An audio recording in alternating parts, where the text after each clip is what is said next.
Welcome to the Healing Trauma Podcast, a compassionate guide for those seeking to heal and thrive. Introducing your host, Monique Koven, a certified trauma recovery coach and fellow traveler on the path to healing. In this podcast, we will engage in heartfelt conversation with experts in the field of trauma healing. We'll explore ways to cultivate feeling safe in our bodies and in connection to others, so that we can be present to live the life we've been given more fully and with more joy. Join us as we navigate the way towards a life restored. Introducing your host, Monique Koven. Welcome, Aimie. So glad to have you. It is really good to be here, Monique. Thank you. Big fan of the Biology of Trauma podcast. Well, thank you. That means a lot because I put a lot of thought and intention behind it. So I appreciate the feedback. We're talking about healing trauma and working with trauma. Because I know when we're thinking about healing trauma, we're like, okay, should I do this approach? Should I do this? Should I do that? And it can get overwhelming. I wanted to ask you, why do you feel that it really sort of needs to go in a particular order? That's a great question. I don't think anyone's ever asked me that before, Monique. And it goes back to my medical training. So I am a physician by training. I am not a therapist by training. And for me, that gave me a very specific lens through which I see the body. And I am trained to be able to evaluate, assess, diagnose, and then prescribe a treatment plan. And since that's the framework that my brain was forced to think, then when I discovered that I was holding trauma in my body, my mind naturally went to, okay, I've done the assessment. I need to do further evaluation in order to really understand the root of this trauma because I didn't understand why my body was holding trauma. And then what's my clear path forward? What is my treatment plan? And everything in the body, Monique, everything runs by science. There's nothing disorganized about our body. There's nothing that is not by intention. And so somehow we've lost that in the trauma field, where then as soon as someone says, all right, it's time to work on my stuff, then the question is, well, what do I do? Do I do this? Do I do that? Do I go talk to a therapist? Usually that's the answer, right? Like, oh, I need to finally go to therapy and talk. And we've lost the fact that so much of trauma is what our body experienced and is holding on to. And because we're working with the body, there is a science that we get to follow, which clarifies the order in which we do things in order to honor what the body needs at that. So for me, it was a long process to figure this order out because it wasn't something that I was taught in medical school at all. And as I started applying it to my patients and then further on to my clients and course members, it was very clear that there is this essential sequence. And when we follow the essential sequence, it actually allows us to do more work and faster because we're following what the body needs for the science of trauma. Versus if we're trying to do things piecemeal and we don't know quite what we're doing or why we're doing it, we just know that we need to do something. Well, of course, it's going to take us a lot longer because we're searching and we're not giving the body exactly what it needs. I am listening to you and it makes so much sense because I'm one of those people, like many, who just realize, okay, so it has a name and okay, I'm going to go get help. And then there's like this and this and this and this and this and this and this. So much. I'm doing what I think I'm supposed to be doing.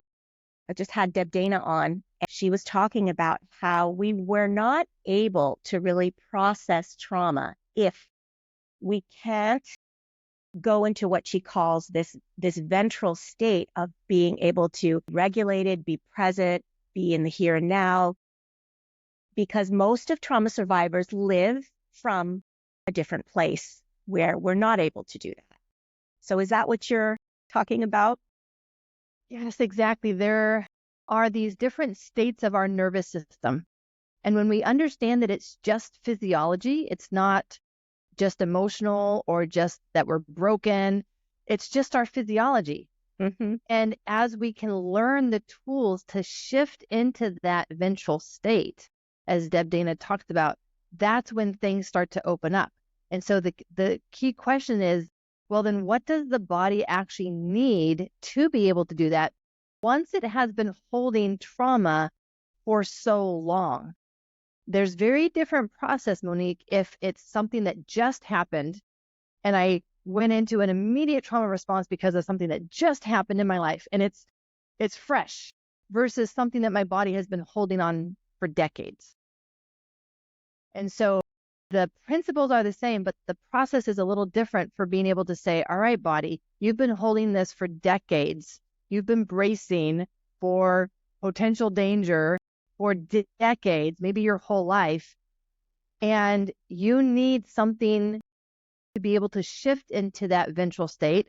It's not something that your mind is just going to be able to tell your body, well, you should feel safe. And our body's going to be like, oh, you're right, I should. Never mind, feel safe. And so it's knowing the tools to be able to give your body what it needs to shift into those states that allow for the opening and the healing. Very important what you're saying. Like many people, I thought that the issues were in my psychology. The issues were in what happened. I want to talk about and get the anger and sadness and grief and all of it out. And at the same time, I also was living with a lot of symptoms that were labeled as anxiety after having childhood trauma and then living with decades of this anxiety or this impact. How that is what shows up and what we are living in. And the reason for that is because our brain's job is to understand things. And if it could only understand, then it feels like it would be able to resolve and move on. But that is exactly what trauma is that we didn't understand what was happening. If we understood why this was happening to us, it wouldn't have been a trauma. And so just by the element that it was a trauma for us, there are 3 characteristics that make something a trauma for us. And this comes from Dr. Bessel's work. It's overwhelming, meaning overwhelms my ability to stay present. It overwhelms my ability to stay present and to respond. It is unbelievable. I can't believe what is happening. And then it's unbearable. The sensations that it creates in my body, the loneliness, the shame, those are sensations that are so awful for us to feel that it's unbearable. And that's why the trauma response is a disconnection from our body. And as we come out of that, if we don't have the tools to know how to complete that trauma response, which I think is one of the most important things that I have ever learned in my life, is to complete my responses, complete my trauma response, complete my stress response. But those are not things that we are taught. And so if we don't know how to do that, well, then our brain and our body is still left in this place where our body is saying, I'm overwhelmed. My brain is saying, well, I can't feel you because you're too much for me to feel. And so our brain is left by itself to try to make meaning. But it never has an answer. Because if we ask the question, Monique, well, why would they do that to me? How is your brain supposed to have an answer for that? There is none. There is none. And so it continues to cycle and just become those circling thoughts as our brain brings it back up and says, well, let's ask the question again because maybe now we'll have an answer. Mm-hmm. And that's where so many people get stuck, is because they're not able and don't know to bring the body into the equation, because the body is where the answer is.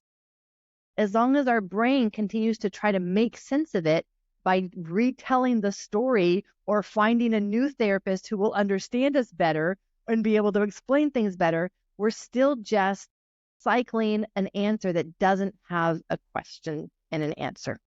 And so being able to bring in that body to say, all right, let's get out of the story. There may be a time that it's important to come back to that story, but right now, retelling that story has not helped me get out of it. It's still very much running my life. Mm-hmm. whether consciously or unconsciously. It's still running my life. So let me do something different. And this is where a lot of people have not been able to make that jump. They're not willing to do something different. It's scary. I get it. I've been there. And that's where having a guide to walk alongside you can be what a person needs in order to feel safe enough to do something different. Something different like, let's not talk about the story. Let's leave it at the door. And instead, let's start opening up our ability to be in our body, but only to the degree that we aren't overwhelmed. Because what most people don't understand yet about their body is that every time that we feel overwhelmed, we are re-traumatizing our body. I'm thinking about it, so I'm thinking maybe other people might be asking this question, and that's this: the story. My first reaction might have been when you said leave the story at the door. It was, you're dismissing me. However, when we do bring the story, I can attest, I've had plenty of therapy sessions where two responses: either I'm completely overwhelmed by it as I'm talking about it, I can hardly breathe, or I'm talking about it like it's somebody else's story, I'm intellectualizing it, and I can tell you this happened, and then that happened, and then this happened. And so what I get from that is that the sensations are so much and so big, and bringing it to the therapist because I want completion in a different way, that doesn't always seem to work. That's what happened to me. And I started trauma therapy at the time that my health took a big hit. I was in general surgery residency. I was finishing up my third year. I was actually on transplant surgery rotation. And that's when my health, and one day I could not get out of bed because of the chronic fatigue that I could no longer ignore and over-caffeinate. And at that point, based on all the lab work that was coming back and noticing, oh, I've got some autoimmunity. I've got this. Oh, there's no real answer for my fatigue. Isn't that interesting? And based on everything that I knew that all this was associated with adverse childhood experiences. So I knew that my body was holding trauma. So I knew I needed to do trauma work. So like everyone else, I go to therapy. And what happened to me was that I would have what I thought was this great session because we really went into the story. We really, dug in and processed a lot. And like you, it felt overwhelming, or I was intellectualizing it. And then I would go home and I would be back in bed for 3 days with the fatigue. Literally, my body was giving me messages of, that was too much. And I didn't know to understand that time. This has all come with further understanding and study of the nervous system, and realizing that I needed to let my body tell me a lot of things that I had never learned in medical school. But that's how we can know that this actually is not the right time. Not necessarily that we are dismissing the story. It's just that we need the tools, Monique, to be able to work on the story without going into the story. That's very interesting. Isn't that just doing what I said before? Like, you're you're far removed from it? There needs to be a way to complete the story. The completion is what our body wants. The completion is what our brain wants. And so it's been seeking that completion. It just hasn't known how to complete this. And when we can work on the story in such a way that I want to see it as one foot is solidly in the present moment and one foot is in the story. I'm not all the way into the story, because then I am all the way into the story and I am sucked into all of that feeling of overwhelm, unbelievable, unbearable, and with no hope. This time, as I work on the story, I've got to have the hope. I've got to have something different that I'm bringing to the story to be able to say, but that wasn't the end. Let me give a different ending to the story because there are parts of me in that story that need to know that we survived. Mm-hmm. Mm-hmm. But when I go all the way into the story without, I call it having an anchor in the present moment, those parts don't get that message. And we are back in that situation, back in that hopelessness and disconnection of the trauma response. So the way that I have found is helpful for the story, and I call it the narrative work, is to be able to have someone have the tools that they need to find ventral vagal and stay in ventral vagal. Once they can do that, Monique, then they're ready for the story. Until they can do that, they will lose themselves in their story and re-traumatize their body. Yes, that makes a lot of sense. For those who are listening and might not know what we mean by ventral, maybe you can just say that. Yeah. There are 3 different states of our nervous system. Most of us have been taught 2 states, and I'll give you those words because when I say them, you're like, oh yeah, I've heard that before. So rest and digest is one of those words that we've been given. Rest and digest is the other name for parasympathetic if you're talking to a medical physician, parasympathetic. If you're talking to a trauma therapist, ventral vagal is the word that they use. So it's the same thing that we're describing. It's just, who are you talking to? But rest and digest is the term that the majority of people have heard for that state of our nervous system where we feel safe, we feel secure, we feel connected, we feel creative.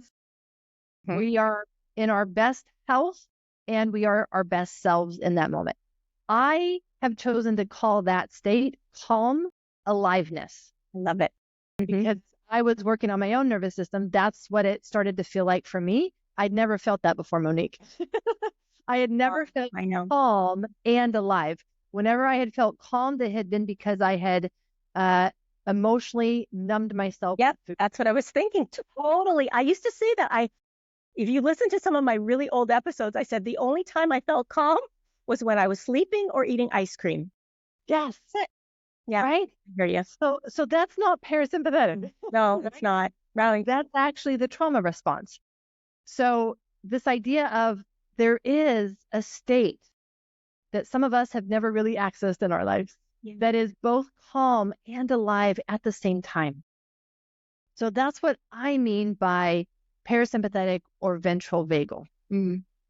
Now, I'll just walk you through the body's trauma response because that will teach us the 3 states of our nervous system. As soon as we have a startle, and a startle is always the first step of the body going into an eventual trauma response.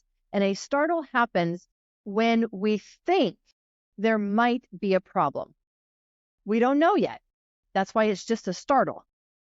So if I am outside and I'm gardening and I hear something behind me, that's a startle. I don't know if it's anything yet. I haven't looked yet. So there's that initial startle. We can feel that energy uprise.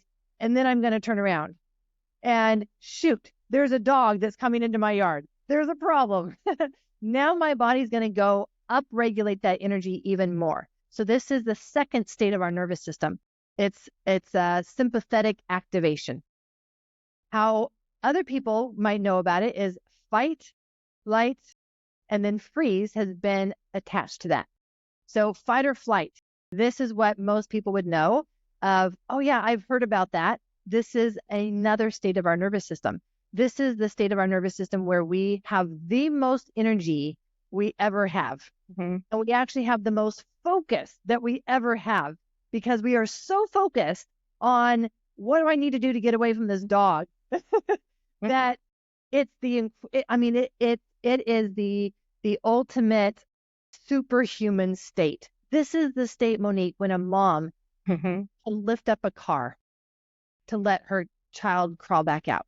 I mean, it is a superhuman strength that we will never be that strong in any other time in our life. So that is a state of our nervous system, is the stress response. But in this case, I'm going to walk you all the way into a trauma response. So what happens here is a critical moment happens. If our efforts to do whatever it is, let's say a mom, if her efforts to lift up that car and save her child are not enough, Even as I say that, Monique, right? Like I feel that heaviness starting. Giving up. Yeah. Giving up, giving up. And there is a moment in time that is the freeze response. And the freeze happens when our nervous system recognizes that we will not be able to do enough. And there's that moment, that's the moment of overwhelm, unbelievable. I can't believe this is happening. And unbearable. What is happening is so awful. I can't even allow myself to feel the depths of this. So there's the stress. We do something. We realize that it's not enough. We have that, oh, this is not working. And then we collapse. That collapse is, you can call it the dorsal vagal, because now this is still mediated by the vagus nerve, but it's not coming from the same place as rest and digest and calm aliveness. This is, I'm shutting down because this is so overwhelming. The panic was so high, realizing that there's nothing that I can do. That's the trauma response of the body. That's literally all these changes in our physiology, which is why our body seeks a completion of that. It doesn't want to get stuck there. And it seeks that completion for the rest of our life until we give it completion, which is why different memories or triggers or thoughts will surface at different times in our life, because our body is asking again, hey, are you ready to complete this? I'd love to be able to let this go. But those are the 3 different states of our nervous system. And so when we find ourselves not having completed one of those responses, that is our work now. And every time that we retell that story, we literally walk our body through each of those steps all over again. And we land in that trauma, collapse, overwhelm, heaviness. And since we don't have any different tools, we're still stuck right there. We're not able to complete it. So the only time that I would want a person going into their narrative and their story is when they now have the tools to complete that story and not just leave their body once again in that overwhelm. Okay, so here's the big question that everyone is asking. What is completion, and what do you mean by completion? What a great question. And again, as I reflect back on my life, Monique, learning how to complete, I think, is the biggest number one thing that has changed my entire life, my relationships, my health. This is, if I could only teach one thing to every person in the world, this would be it. Completion means that how the body went into the trauma response is how it needs to come out of that trauma response, which gives us a clear path forward, because now we have the steps. And what a lot of people think incorrectly is that we can come out of that trauma response and go directly into that rest and digest, calm alive, ventral vagal, and feel happy and safe and woohoo, we completed something. But that's not how the body went into the trauma response. And so if I'm on a road trip and I'm driving somewhere, I've got to take the same road back. There is no shortcut. You can't go around the bush when it comes to your body and how it absorbed and experienced a trauma. It's the same way out, which means that if we went into that trauma response from that moment of stress and panic that I'm not enough, I'm not strong enough, I'm not smart enough, I'm not big enough, well, then that's the same path out. But of course, our mind and our body are like, that is the last thing that we want to experience again, because that's what was unbearable. Right. This feels better than that. Mm-hmm.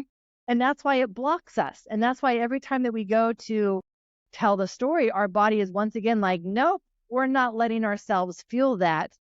And so it's the process of the first step in the essential sequence is creating the safety to be able to open up.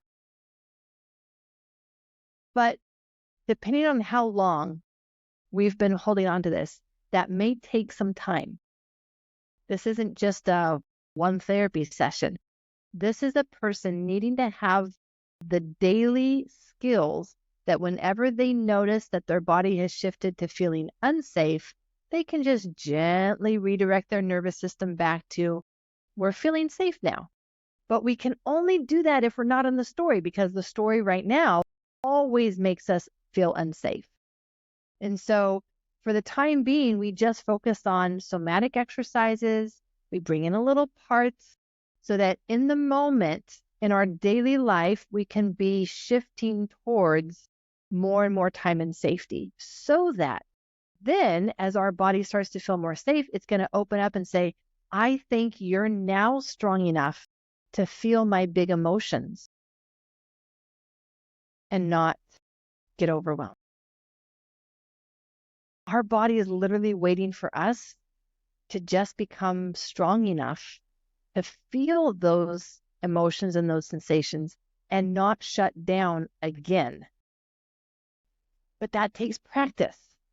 And that's for me why I do what I do, and how I do what I do is because I need a person to be able to have practiced that so many times every single day for 21 days, for example, so that then as they experience something where I just lost my sense of safety, they have so much of that neural pathway built through neuroplasticity that they're like, but I can do a VU, but I can do stomach support, but I can do a containment. I've got tools now. I'm not in the same place that I used to be. And so as we create safety, that is what finally allows the body to then open up these stored emotions that it has never felt safe to do before. But here's the thing, and I'm ready to tell you step 2, but I want to pause just in case there's any comments or questions. I'm glad that you kind of slowed it down, because I think that's sort of a missing piece in understanding, is this piece of, because trauma is showing up in our physiology, we don't feel safe in our moment-to-moment experience, that this is the work that we're doing first, is showing our body how to be safe, how to anchor, how to go back to safety. We know from the polyvagal theory and Dr. Steve Porges' work, and then Deb Dana making it very practical in therapy, that safety is where we have to start. Without safety, there's nothing that we're able to actually move forward with our body, because our body will shut down in order to try to protect us from things that it doesn't feel is safe. And that's where people can feel like, my body is betraying me, or they think they hate my body. Yeah. Hate my body. And they're just not realizing the essential sequence. And everything has to start with creating a felt sense of safety. I think you can attest to this, Monique. It's not just telling your body that we're safe. Our body's going to be like, I don't know what you're talking about. You must be connected to a different body. And our body is what runs the show. It's not our mind. Our body Absolutely is what runs the show. Okay. So I want to go back to, I know to talk, because I know everyone's wanting to know. So, okay, so it's not going to happen overnight. We really, especially if we haven't known what safety is, or, it is going to become like a practice of practicing, I feel myself leaving ventral, or I start to feel myself getting activated, and then reaching for a tool and finding my way back. And okay, so then when do we complete it?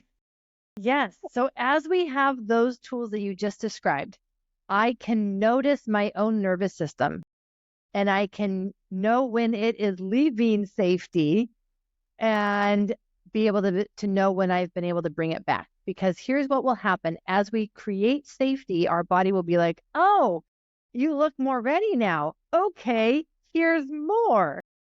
And when our body gives us more, that creates a stress response. And so our body is, you can think of it as coming out of that shutdown and collapse, and now it's coming back into the step that led to that collapse, which was the stress and the, I don't think I'm going to be able to make this. That's what it's going to move into.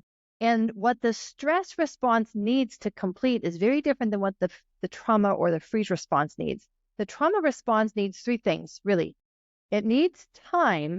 But as we've just discussed, it needs time in safety.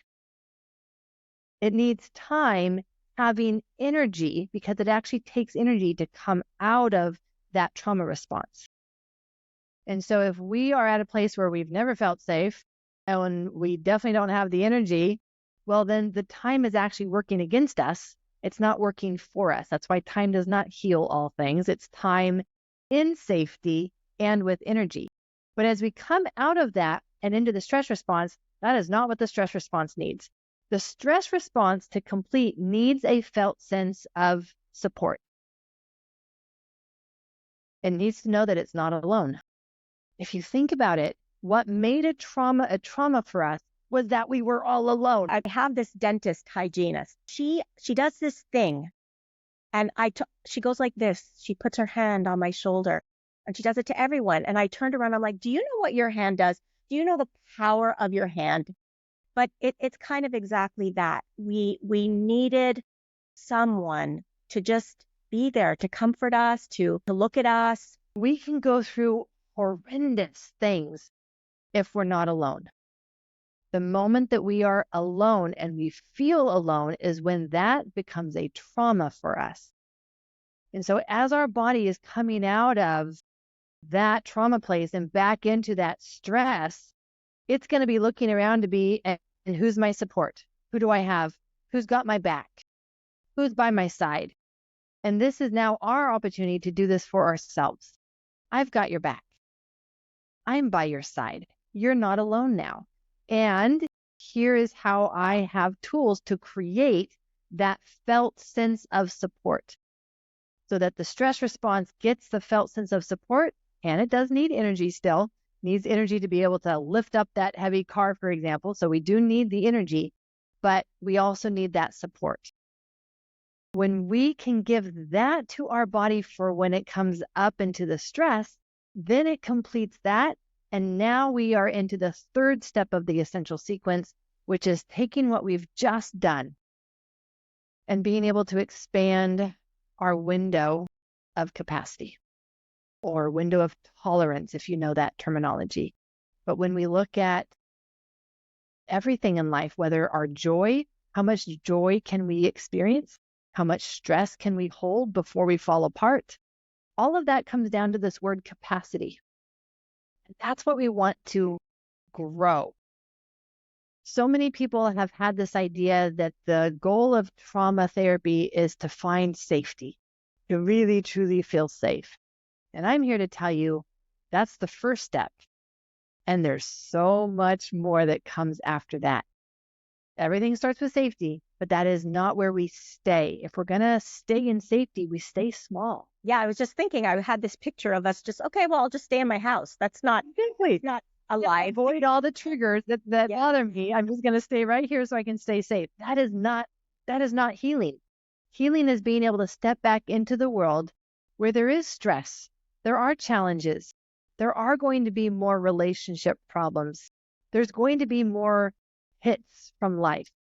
And the trauma healing journey is about being able to step back into that and say, and now I am resourced. Now I have tools. Now I can actually be open to living my life fully and not living it in fear of what's going to happen next. What's going to happen next? So there's this idea of the expansion, and that's the word that I use for the third step is whatever you have, whatever you're looking at, whether it's capacity, joy, play, the ability to play, the ability to relax, let yourself relax, all of that. How can I expand that and experience that to the fullest that I am intended to experience that as a human being experiencing life on this earth? Yeah, I was thinking about, we're so used to, and I don't mean here, I mean here, being in a state of sort of self-protection or constriction because we're waiting for the next hit or something's going to happen. It's very hard to expand in joy or in anything, really. You know, there's this analogy that worked for me of realizing how long I had been bracing against danger that oftentimes didn't even exist, Monique. I was making it up in my head, right? Because that was the lens that I saw the world. The world is unsafe. So I'm unsafe in the world. So even if nothing's wrong happening right now, something's going to happen. And I would be better prepared if I were bracing already. And there's so many physiological consequences to that. But as you're talking about this idea of feeling safe enough to relax those bracing patterns, that is huge. I mean, that really is another essence of the trauma healing journey, where you get to see that you're not trying to force it. If you're still feeling like you're forcing your bracing patterns to relax, that's not that's not the nervous system cellular level of healing that needs to happen for it to stick. This is where something, again, it's so hard sometimes to put this stuff in words, Monique, because I didn't have any language for actually what safety felt like. Yeah. And I didn't even know that I didn't feel safe. It wasn't until I had that experience one day with learning how to connect with my body in a safe way that I said, if this is what safe feels like, I've never felt this before, but I want more of this. And I'm willing to learn how to create more of this and more of this and more of this in my life. And that's what I see happen with so many other people as well, is that we come in, and even just on social media the other day, someone commented about, the idea of the trauma healing journey being about moving from safety to aliveness. And their response was, but I don't know if I want to be more alive, because of that would mean me opening up. And I don't think that I'm afraid to. And I'm like, well, that's exactly it, right? Like, that's where we have all been, is it hasn't felt safe to even open up. So the world doesn't feel safe. My body doesn't feel safe. Nowhere feels safe, which means that in order to actually relax, I've got to use something external to myself, like ice cream, movies, brownies, exercise, sex, whatever it is, fill in the blank. We each have found what works for us. And our brain just continually goes back to that because, well, at least I know this works. Well, at least I know this works. And so being able to see that the bracing patterns are something that when we start to see those relax and it feels safe, that's when we know that the magic is happening inside of our body, and the mind and the body are finally connecting as well. So good. Wow. I'm so glad that we got to really go into more of this understanding of the body, because I think sometimes it's not that clear how this kind of works and how it happens. And maybe it's because it's hard to put language because we're not talking about anything cognitive. I love the idea of finding safety and expansion. Exactly. And being able to let people know that it doesn't need to be so confusing. It feels that way, but when it feels that way, that's when we know, oh, my body's in a trauma response, and this is what I need to do when it's in a trauma response. For me, as a physician, it's just like diabetes, or it's just like kidney disease or heart disease. We know the mechanism, we know the physiology, we know it's happening, and we know what needs to be done.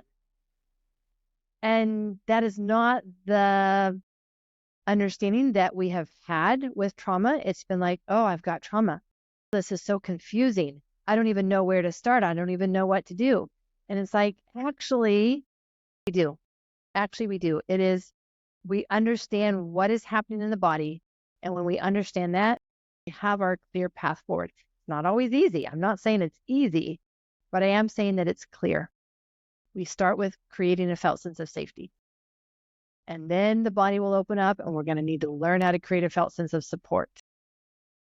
And then we're going to need to learn how to expand that current capacity that we have so that we can live more and live more alive. I absolutely love the word alive. I think that sometimes, with regards to childhood trauma or having developmental trauma, and it can feel like there's a part of you that's not alive, dead in some ways, because of having to cut off and shut down and numb. It feels the opposite of alive. So I love that you use the word aliveness when it comes to healing. That is part of the trauma response. The trauma response has 3 elements: dissociation, because our mind has to disconnect in order to survive. Immobilization. So there's that element of movement stops. And yet life is movement. So if movement stops, there is that element of feels dead, feels numb. And then energy depletion. And when we don't have energy, like it feels like we are nearing that place of just flatlined. And that feels like a part of us has died and has just gone numb. And so it's a very characteristic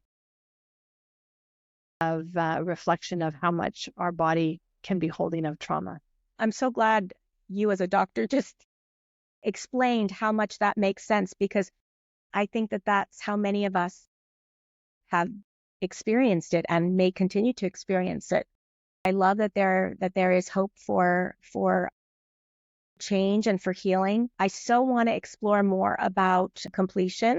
Maybe you can talk to us just a little bit about your program, which is this journey of using the sequences. Yeah. And, coming out of my hospital practice and actually running an addiction detox unit, for me, this concept of I need to safely guide people, it's almost like detoxing a trauma where symptoms can get worse if we don't do this in such a way. It's all about the how, Monique. It's not about the what. We all know the what. It's just the how. And so it took a lot of work for me to trace back my experience and what were the pieces, because I didn't have this. I didn't have someone like me. I didn't have a program like what I've put together to walk me through this. So it was me trying to figure it all out. And what I was able to do was realize, all right, this foundation really is the key piece. And then I can walk people through the actual process of, okay, now let's work with that freeze response. Now let's work with that trauma response.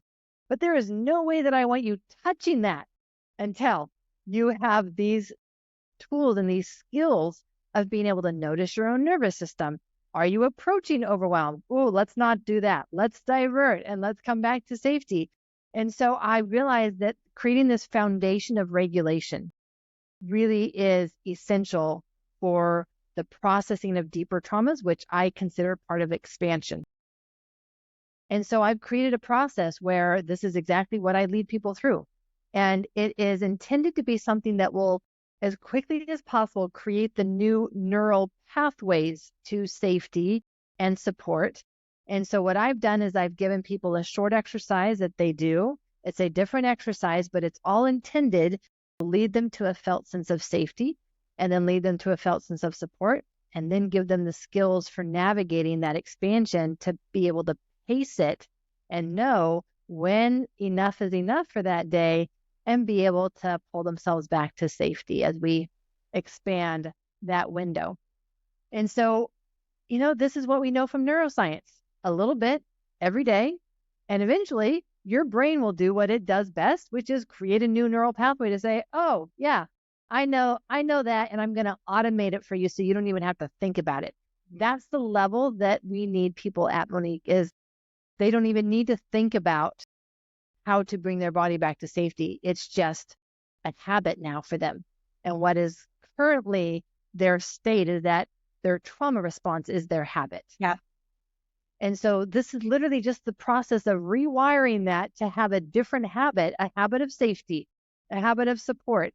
And when we have that, then I invite them into the deeper work, which is where I have 6-week journeys into the different elements of working with the body's stress and trauma. So I have a whole 6-week program, the biology of freeze and overwhelm. That's where I lead people through learning how to complete their trauma responses. I have a biology of stress and anxiety. It's a whole 6 weeks where we learn how to complete our stress response. We've also got grief that's going to come up though, and that will keep us stuck. We've got our attachment issues, and those will keep us stuck. So I have 6-week journeys for each of those, so that as our body's opening up and these now become the new obstacles, I want to teach people the tools and the skills so that they can work with that and not be held back in their trauma work. So I've got these deeper journeys that really are the meat of working with your nervous system. But it all starts with safety. It all starts with the essential sequence, and it starts with building. And I want to say creating. This is something that we intentionally create. We don't leave it to chance anymore. We intentionally learn how to create that foundation of regulation so that we can do the deeper work and actually resolve and complete and heal. Yeah. And you said something really important, and that's intention, because this work is intention. Like, there's work, they call it work. And the good news is that it's good work because it's work to safety. So it's, your intention is for something good that you're doing for yourself, and you're increasing your agency. And I love it. And I actually love your program. I'm a part of it, and I enjoy it. So I'm grateful for it. Well, it's been wonderful to have you in there. Wonderful to have you in there. Well, this has been great. I will have you come back, and there's just so many topics. I mean, you just named them: attachment, grief. We could just go on and on, but this is the foundation. I know for myself, I had no idea. Nobody named, it's about safety. It's about, your physiology, even though that's what I was experiencing. So I love that this is laid out so clearly. So I appreciate that. And one more thing I wanted to say, just in case people are wondering, the group programs, there's a lot of support. You're not alone in it. There's other people with you, which is really, really nice. That was part of my design, Monique. I mean, I really put a lot of time and then continued to adjust things when I first started, because I knew what I wanted to create. Let me rephrase that. I knew the experience that I wanted to create for people.